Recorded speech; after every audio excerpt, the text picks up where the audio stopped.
Jadi kita kalau bikin sharing harus betul-betul sharing yang fakta kejadian. Mungkin sudah ada 2-3 fakta yang pernah saya ceritakan dulu. Tapi ini kejadian baru tanggal 7 bulan 6, bulan yang lalu. Di mana pagi hari jam 10 pagi saya ditelepon oleh petugas dari IKG. Ya, identifikasi kependudukan digital. Tapi mungkin kondisi saya waktu itu fisik saya lagi sakit, flu berat.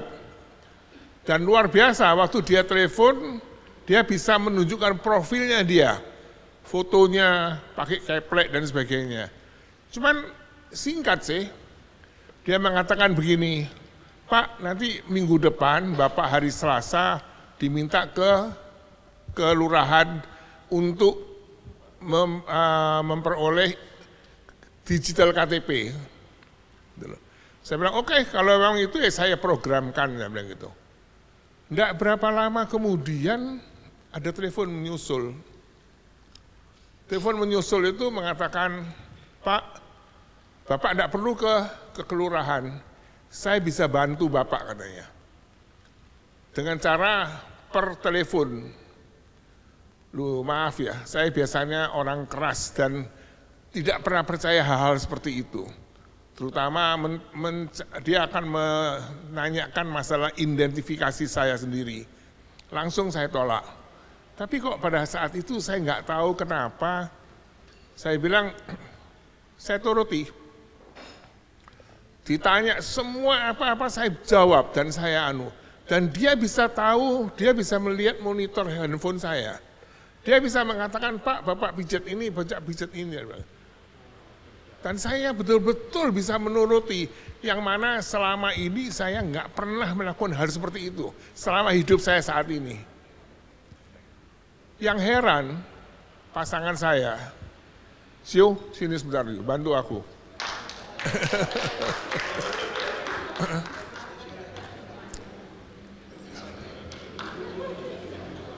Jadi saya ini dituntun seperti seekor kerbau, dituntun apapun dia minta saya jawab.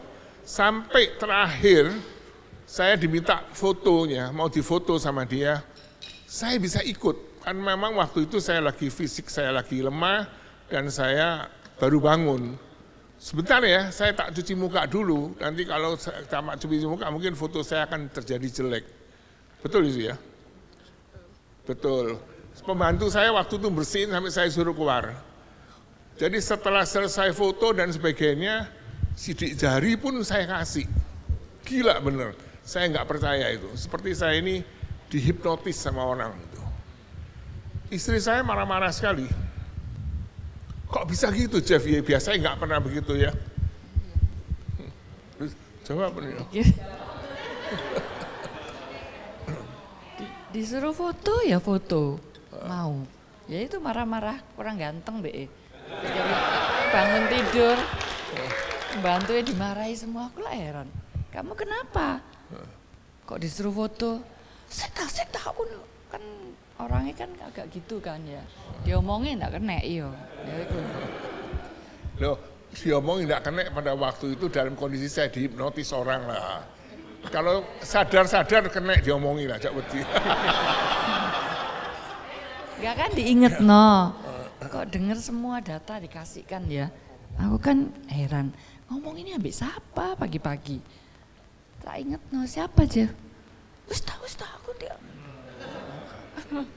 Tapi memang gitu, di luar kesadaran saya, tapi saya percaya ada kue jin. Pak Teguh tahu tak kue jin ya? Kuiren, ya malaikat. Terakhir dia mengatakan gini, Pak ini data sudah lengkap semua Pak, kami perlu Bapak kasih materai 10.000 sebagai pengesahan gitu loh. Suruh transfer. Apa ya? 10.000. Suruh transfer toh. Enggak ya, maksud transfer. Saya bilang begini aja Pak, saya kan Bapak waktu kenalkan saya, Bapak kan ngomong kantornya di Siola, di Spenduk, sebelah kamar sini. Gini aja Pak, besok pagi saya kirim orang tak kasih aja uangnya 10.000. Tak suruh orang. Oh enggak bisa Pak, ini harus transfer Pak, harus gini. Terus saya dikasih nomor rekening, nomor rekeningnya nomor rekening Mandiri.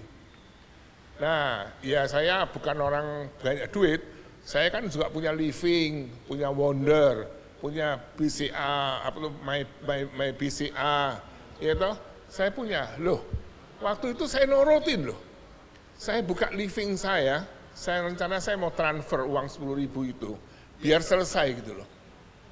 Andilala, percaya nggak kalian semua? Living saya itu bisa hilang programnya. Itu pun saya nggak terima. Ya 10.000 kan saya mesti punya tuh. Saya pakai bank lain, pakai My BCA, juga hilang semua programnya. Saya pakai BNI punya Wonder, hilang semua. OCBC saya, semua program di bank saya di kartu handphone tuh hilang, nggak bisa jalan. Siapa yang bisa melakukan itu? Saya rasa koiren ya. Nah itu pun saya masih nggak terima. Saya telepon sama anak saya. Plus papi diminta orang untuk transfer duit 10.000. Bantuan dari punyamu. Nggak tahu ini punya papi kenapa. Semua akses bank papi bisa mati semua. Nggak jalan. Terus langsung anak saya bilang, Pi itu gendam Pi. Kaget saya barusan itu. Baru saya langsung sadar gitu. Terus dia lari ke rumah saya, cepet-cepet dihapus semua. Dan saya mulai blokir semua rekening saya. Kok untung-untung sambil saya blokir, saya cek kepada sisa-sisa dana, semua masih ada lengkap. Itu pun dia langsung telepon orang. Apa ini? Orang langsung telepon kan? Iya, saya masih ditelepon terus. Coba percayalah kalau kalian melakukan satu pelayanan, kalian percaya ada Yesus melindungi kalian. Siapa bisa ngomong bank itu bisa, bukan satu, semua bank nggak jalan. Padahal cuma uang 10.000.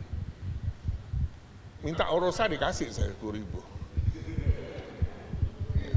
Ini kejadian saya, sharing saya yang barusan terjadi, betul-betul terjadi, akhirnya menjadi saya repot, sehingga handphone saya semua diganti semua sama anak saya, memang anak saya pinter soal itu. Terus saya dikasih lagi iPhone, jadi semua bank sekarang pakai iPhone. Yang Samsungnya sudah tidak boleh dipakai untuk bank. Malah saya dibelikan baru kemarin, yang baru iya. Masih baru kemarin saya terima, diminta ambil Kristin hari ini. Mau dilelang sama dia katanya, mau disumbangkan katanya.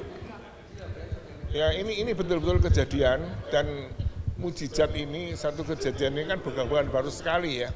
Dulu kan waktu pleno kan saya pernah cerita 2-3 kali masalah operasi saya, masalah saya bawa bagasi yang demikian beratnya, saya nggak bisa ngangkat. Siapa tahu mendadak dari belakang ada 2 orang datang hitam-hitam gede, diangkatkan, diturunkan semua. Saya tanya Romo Fusi, kejadian saya cerita dengan beliau. Wah itu malaikat Pak Jeffrey. Karena apa? Setelah mereka laksanakan itu saya mau balik, mau mengucapkan terima kasih, hilang orangnya. Sempat bilang terima kasih, iya. Tapi begitu kita sudah jalan, dia suruh kita jalan. Orangnya itu tak toleh, tak lihat, kita nggak ada. Bukan. Ya.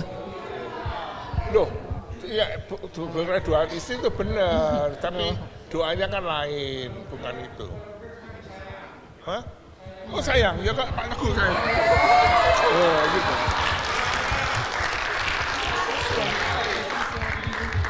Ya, jadi hati-hati yang memperkenalkan masalah identifikasi kependudukan digital. Saya sangat berterima kasih karena diberi kesempatan untuk bergabung di PTRS. Mungkin saya mau sedikit cerita bagaimana kami bisa ikut PTRS dulu ya. Retret, karena saya teringat sama almarhum Om Cok. Pada waktu itu sebetulnya usia pernikahan kami itu belum cukup, karena secara PTRS itu minimal 5 tahun baru boleh ikut. Nah kami ketemulah sama Om Cok. Kata Om Cok, nggak apa-apa, kalian ikut saja. Nggak apa-apa, ikut aja. Nah, Cok itulah yang memberi kami kesempatan pada waktu itu, walaupun usia perkawinan kami belum memasuki 5 tahun, kami boleh ikut akhirnya retret tulang rusuk. Ya, saya boleh diberi kesempatan untuk melayani dan bertumbuh. Sangat beruntung saya karena bisa mengenal Pak Teguh dan yang lain, Pak Jeffrey, dan komunitas tulang rusuk ini sungguh luar biasa. Saya sangat nyaman, merasakan seperti keluarga. Ya, saya menemukan keluarga di mana sangat akrab bagi kami, untuk kami juga di dalam membina rumah tangga. Kami sangat terbantu dengan adanya paguyuban tulang rusuk ini. Sangat terima kasih kami. Itu dari saya, mungkin dari istri. Ya, saya menutup sekian, terima kasih. Shalom, selamat malam. Masih semangatkah? Suaranya masihnya nggak keras kok. Masih semangat? Amin. Ya, saya ingin sharing seperti halnya Pak Edi. Saya bisa masuk berdiri di PTRS ini karena memang kebaikan Tuhan. Saat itu saya dan rombongan termasuk dengan Jackie itu ikut PTRS, ikut TR dengan Pak Gani dan Bu Ida daftarnya. Pada saat itu karena saya bawa rombongan banyak, tiba-tiba Romo Halim tuh ngomong, ya wis kamu lurahnya. Ya puji Tuhan lah, dijadikan lurah, nggak tahu kerjaan apa, tapi ya kita terima. Tiba-tiba dihampiri sama Bu Glor sama Cik Bella. Ayo aktif di PTRS. Saya enggak pernah mengenal yang namanya PTRS, apa itu dan siapa yang di dalamnya. Ditelepon terus sama Bu Glor sama Cik, ayo melo, itu nanti ada lagi pleno. Saya masih ingat banget di Dian Istana. Ya, pleno itu kita ya cuma lihat, tapi yang cukup berkesan bagi kami ya, pada saat itu Pak Teguh begitu terpilih menghampiri kami. Waduh, siapa ya ini ya? Terus kami diajak untuk bisa meeting menyusun pengurusan baru di rumahnya Pak Teguh. Ada cerita lucu yang mungkin saya bisa bagikan. Kita ini kan di lingkungan kalau meeting ini santai, pakai celana pendek, Sugi ini pakai kadang sepatunya. Dia tuh mau meeting di depannya Pak Teguh itu gini, wes aku celanan pendek gini ya mari yo katanya gitu.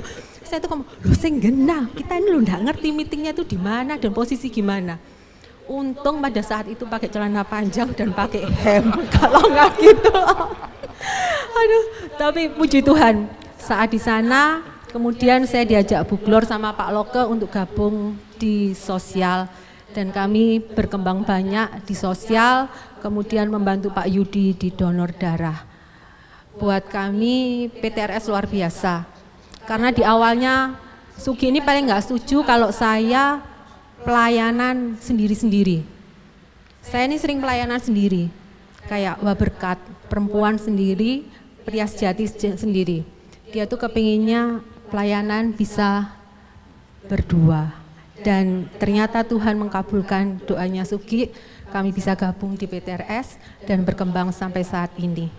Terima kasih Pak Teguh, Pak Jeffrey dan teman-teman sudah memberikan ladang buat kami untuk bisa melayani Tuhan dengan baik. Suami saya mungkin. Saya sih senang dapat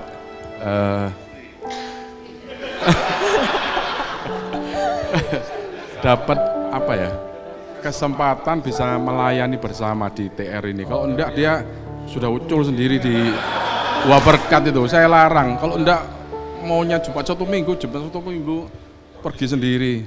Lah saya kan juga enggak suka, saya melayani sendiri ya enggak suka, maunya pokoknya bareng. Kok ya pas ketemu PTRS ini, ya happy lah, terus ketemu teman-teman.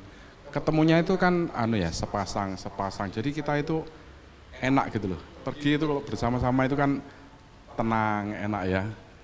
Saya banyak belajar dari Pak Thomas, terutama Sugi.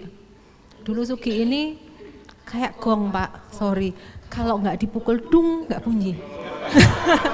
Tapi sekarang dia bisa menyapa, bisa ngobrol. Dulu tuh dia cuma gini, wes pokoknya aku nganter kamu aja.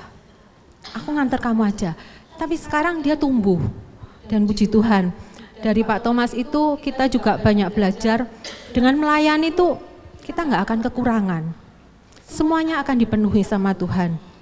Dengan melayani itu semuanya menjadi hikmat. Dan kita bertambah lebih bijak, bisa melihat Pak Teguh yang begitu gimana ya, ngayomi. Terus setiap apa yang diucapkan itu rasanya mak srek. Setiap ketemu Pak Teguh itu ada maknanya. Ketemu Pak Jeffrey, lain lagi. Kalau ketemu Pak Jeffrey itu seperti koko. Nah, kita diperlakukan seperti adik. Iya, ketemu sama Bu Lulu, lain lagi. Iya, Bu Lulu itu orangnya gimana ya, diam, tapi sangat perhatian. Ngomong memang enggak banyak, tapi aduh, begitu ngomong itu rasanya sejuk gitu. Dan saya pernah sekali dekat dengan Bu Rosa, ketika kita ketemu di airport, ya walaupun perjumpaan cuma sekedar menyapa, tapi Bu Rosa dan Pak Yulianto bisa apa ya, kita ini siapa, bisa disapa, bisa diajak ngobrol, bisa digandeng. Inilah yang namanya keluarga, inilah yang namanya pertemanan. Pada saat kita bukan siapa-siapa, pada saat kita di bawah, teman-teman kita ini sangat mendukung. Dan itu terjadi juga pada saat saya kena cancer. Doa itu enggak putus-putus dari teman-teman TR, dari teman-teman yang lainnya. Terima kasih, saya baru bisa mengucapkan terima kasih saat ini secara formal, walaupun sebelumnya saya juga sempat telepon. Thank you so much.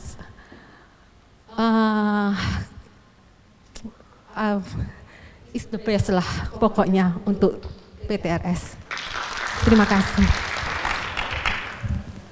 Sebetulnya saya sama Nyonya itu satu kota. Sama-sama dari Kediri. Satu jalan lagi. Saya sama Nyonya itu kenal, Nyonya masih usia 5 tahun waktu itu.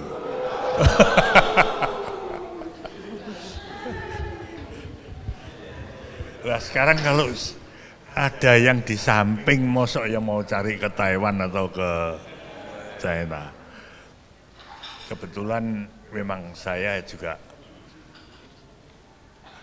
melalang buana cari istri. Itu benar, kenyataan.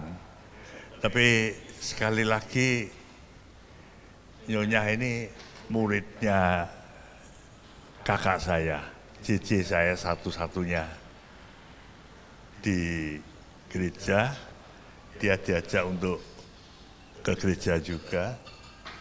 Kalau saya kebetulan waktu itu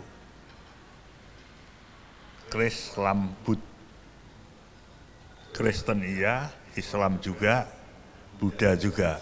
Saya punya tekad bahwa saya tidak akan nikah dulu sebelum saya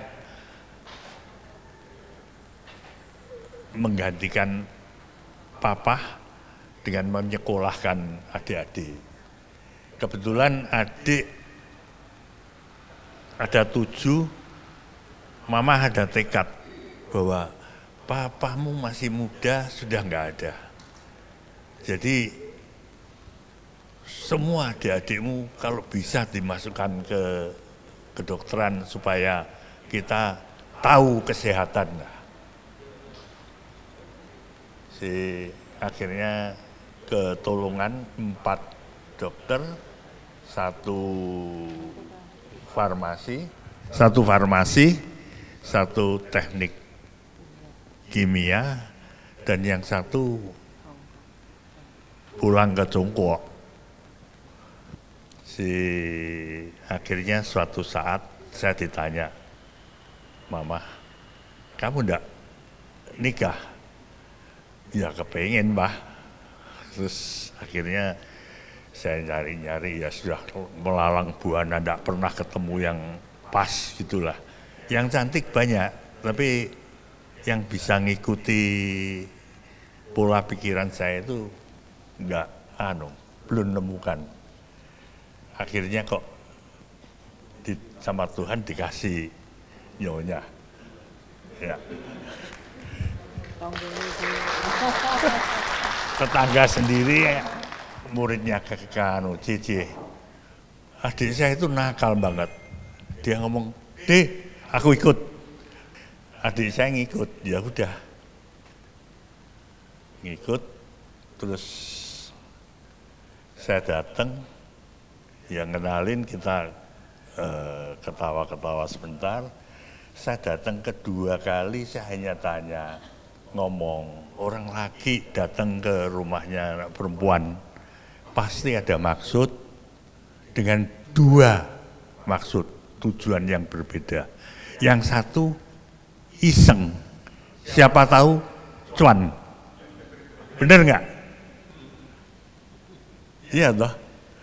Yang satu serius mau cari istri. Kalau saya datang ke sini yang nomor 2 itu tadi. Jadi saya tidak main pedang untuk main-main, tapi sekali tusuk.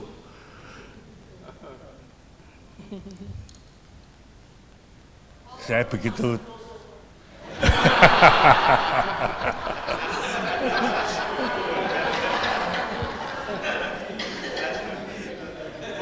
begitu saya datangi lagi, wah lumayan, diajak ketawa-ketawa, ngomong-ngomong macam-macam. Ya, saya sudah ngambil putusan pasti mau. Ya. Saya pacaran tidak terlalu lama. Pacaran piro lama? Lupa. Kurang dari 3 bulan. Kurang 3 bulan. Saya langsung ngomong, saya mau ngelamar.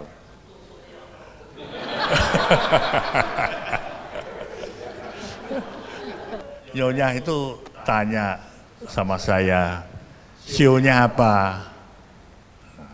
Saya ngomong sio saya sio gajah. Loh kok ketawa?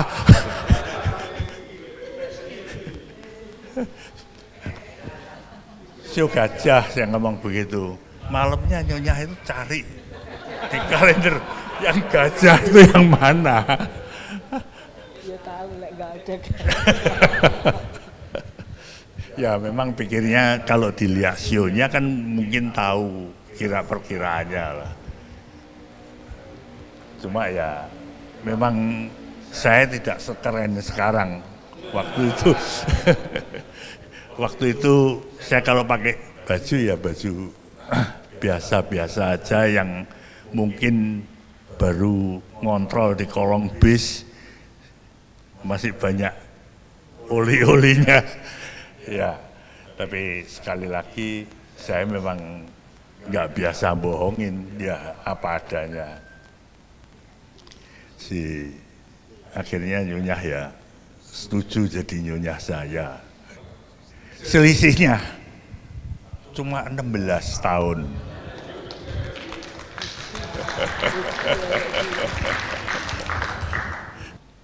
Waktu itu kita cukup banyak perjuangan, nyonya belajar segala macamnya, dan kita memang sebetulnya waktu itu sudah tekad. Kita tidak akan menyanyi. Jadi nyonya waktu nikah sama saya stop sama sekali tidak nyanyi. Saya juga stop sama sekali, tidak pernah ada nyanyi ataupun kehiburan yang lain. Sampai nonton film aja tidak.